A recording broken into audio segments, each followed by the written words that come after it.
Supreme court అది మీరు తీర్పు అంటారు, తీర్పు కాదు, ఒక స్టే మాత్రమే. ఏంటంటే టెంపరీ సంబంధించిన ఎట్లాంటి పనులు ఆపొద్దు అనేది ఒక సుప్రీంకోర్టు ఇచ్చింది. అది సుప్రీంకోర్టు ఏదైతే ఇప్పుడు కేసు అయితే సుప్రీంకోర్టులో ఇప్పుడు ఉన్నదో అది ప్రజలకు అనుకూలంగా, ప్రజాభిప్రాయ సేకరణకు అనుకూలంగా ఈ దేశంలో మొత్తం ఏదైతే భూములు ఉన్నో ప్రభుత్వ రంగంలో అది యూనివర్సిటీకి సంబంధించిన భూమి, ఏ భూమిని కూడా ప్రభుత్వం దాన్ని టేక్ ఓవర్ చేయడానికి లేదు. విద్యా రంగంలో మీ అభివృద్ధి అంటే విద్యా ఉపాధి రంగాలు ఉండాలి.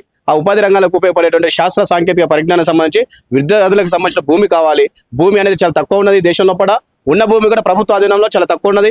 ఉన్న భూమి కూడా మొత్తం కార్పొరేట్ సంబంధించిన సెక్టర్ లోపల ఉన్నాయి. కాబట్టి భవిష్యత్తులో ఒక ఇన్నోవేషన్ సెంటర్స్ విద్యార్థులకు ఉపయోగపడే ఒక హాస్టల్స్ కట్టాలంటే, ప్రైవేట్ భూమి కొని కట్టాలంటే ఈ దేశంలో ఏ ప్రభుత్వం వల్ల కూడా కాదు. కాబట్టి ఈ స్టే అయితే ఏది ఉంది, స్టే టెంపరీ మాత్రమే.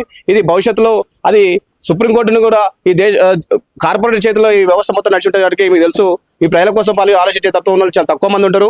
కార్పొరేట్లో కూడా పనిచేసేటువంటి ఉద్యోగస్తులు చాలా ఎక్కువ మంది ఉంటారు. వాటికి దాంట్లో ప్రభుత్వ ఉద్యోగస్తులైనా ప్రైవేట్ ఉద్యోగస్తులైనా ఆఖరికి సుప్రీంకోర్టులో వాళ్ళు గెలిచేంత సమర్థం ఉంటుంది. కాబట్టి దాన్ని ఒక అవకాశంగా ప్రజాస్వామికవాదులు మాత్రం తీసుకునే తప్ప ఇది పర్మనెంట్ ఒక జడ్జిమెంట్ అయితే కాదు నా ఒపీనియన్ ప్రకారం. అసలు నిజంగా మరి ఇప్పుడు అభివృద్ధి కోసం అని చెప్తా ఉన్నారు. మరి అది అసలు హెచ్సి భూమికి సంబంధం లేదు, ఇది ప్రభుత్వ భూమి అని కూడా మాట్లాడుతూ ఉన్నారు. మరి అసలు ఏం జరిగిందని రేవంత్ రెడ్డి ఒక విషయం తెలుసుకోవాలా. రియల్టర్ మైండ్ సెట్, భూమి నలుగురు దగ్గర నుంచి తీసుకొని సెటిల్మెంట్ చేసుకొని భూమి వస్తుంది అనుకునే ఆలోచన ఉన్నటువంటి వ్యక్తి రేవంత్ రెడ్డి.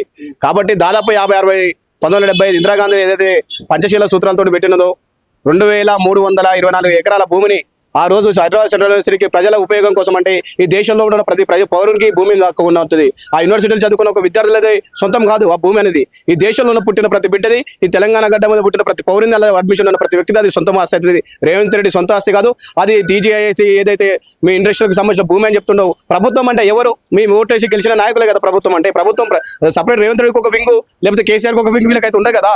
వాళ్ళు ఒక 5 సంవత్సరాలకు వచ్చి పోయేటట్టు బానిసలు. మీరు ఉద్యోగస్తులు 60 ఏళ్ళ ఒక ప్రభుత్వ ఉద్యోగాలు జాయిన్ అయితే ఒక ఉద్యోగస్తులు 60 ఏళ్ళు ఎట్లా సర్వీస్ చేయాల్సి ఉందో, నేను 5 ఏళ్ళు ఎందుకున్న పాపానికి 5 ఏళ్ళకి ఉద్యోగం చేయమని చెప్పిన తప్ప ఒక 400 ఎకరాల భూమిని తీసుకుపోయి ఏదో కార్పొరేట్ కంపెనీలకి కమిషన్ల కోసం అమ్ముకుంటా అంటే అది ప్రభుత్వం అని చెప్తాను. ప్రజలు ఆలోచించాల్సింది, విద్యార్థులు ఆలోచించాల్సింది, మీడియా వాళ్ళు ఆలోచించాల్సింది. ప్రభుత్వంలో అందరూ భాగస్వామ్యమే. ప్రజల అవసరాల కోసమే ఉపయోగించాలి తప్ప కార్పొరేట్ల కోసం కమిషన్ల కోసం ఉపయోగించాల్సిన ఆలోచన ఏదైనా ఉంటుంది. రేవంత్ రెడ్డి మండలిలో ఉన్న మంత్రులు కానీ అదే శ్రీధర్ బాబు అదే యూనివర్సిటీలో చదువుకున్నాడు. ఆ యూనివర్సిటీ కనుక లేకపోతే అతను చదువుకున్నట్టు బట్టి విక్రమార్క అనేటువంటి అదే యూనివర్సిటీ చదువుకున్నాడు. ఆ యూనివర్సిటీ లేకపోతే అతను చదువుకున్నట్టు.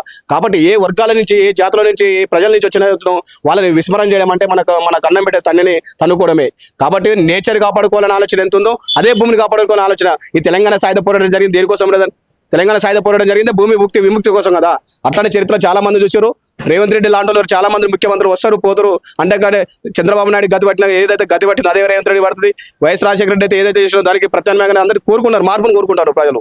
ఇలా అధికారం ఉంది అని చెప్పేసి 5 ఏళ్ళు నేను పోలీస్ యంత్రాంగాన్ని, కలెక్టర్లు అందరిని వాడుకొని ప్రభుత్వాన్ని భూమి అని చెప్తే ప్రభుత్వంలో భాగస్వామ్యం ఈ ప్రజలు ఉన్నారా లేదా, ఈ పాలక వర్గాలు ఉన్నారా లేదా, ఇక్కడ పనిచేసే విద్యార్థులు ఉన్నారా లేదా. నువ్వు పోలీస్ యంత్రాంగం మరి యూనివర్సిటీ స్వయం ప్రతిపత్తిని దెబ్బతీస్తున్నావు. నీ రాహుల్ గాంధీ చెప్పింది కదా, మీ రాహుల్ గాంధీ కేంద్ర అధినాయకుడు చెప్పింది కదా, ఆదాని అంబానీలకి భూములు అమ్మేస్తా ఉంది నరేంద్ర మోడీ నాయకత్వం అని చెప్తే వాటిని అడ్డుకున్న శక్తి లేకపోయినా కానీ ఇక్కడ ప్రజలకు నేను గెలిపించుకున్న పాపానికి దాన్ని కాపాడాల్సిన బాధ్యత ఒక కుటుంబ పెద్దగా ఈ రాష్ట్ర ముఖ్యమంత్రిగా నీ మీద ఉంది. దాన్ని మర్చిపోతే గత పాలకులైతే ఏదైతే కాలగర్భంలో మట్ల కలిసిపోయినారో నువ్వు కూడా కాలగర్భాలు కలడానికి అది తొందరలో నువ్వు దగ్గర ఉన్న వ్యక్తిగా మేము డిమాండ్ చేస్తాం. చాలా దారుణంగా ఇప్పుడు మహిళలను కూడా చూడకుండా, విద్యార్థులను కూడా చూడకుండా జుట్టు పట్టుకొని లాక్కెళ్ళి విద్యార్థుల నాయకుల్ని లాఠీచార్జ్ చేసి మరి బలవంతంగా అరెస్ట్ చేయడం జరిగింది. మరి అవన్నీ జరిగినప్పుడు అసలు మీకు విద్యార్థి నాయకులుగా ఇప్పుడు సమాజం పట్ల పోరాడేటటువంటి వ్యక్తి మీకు ఎట్లా అనిపించింది?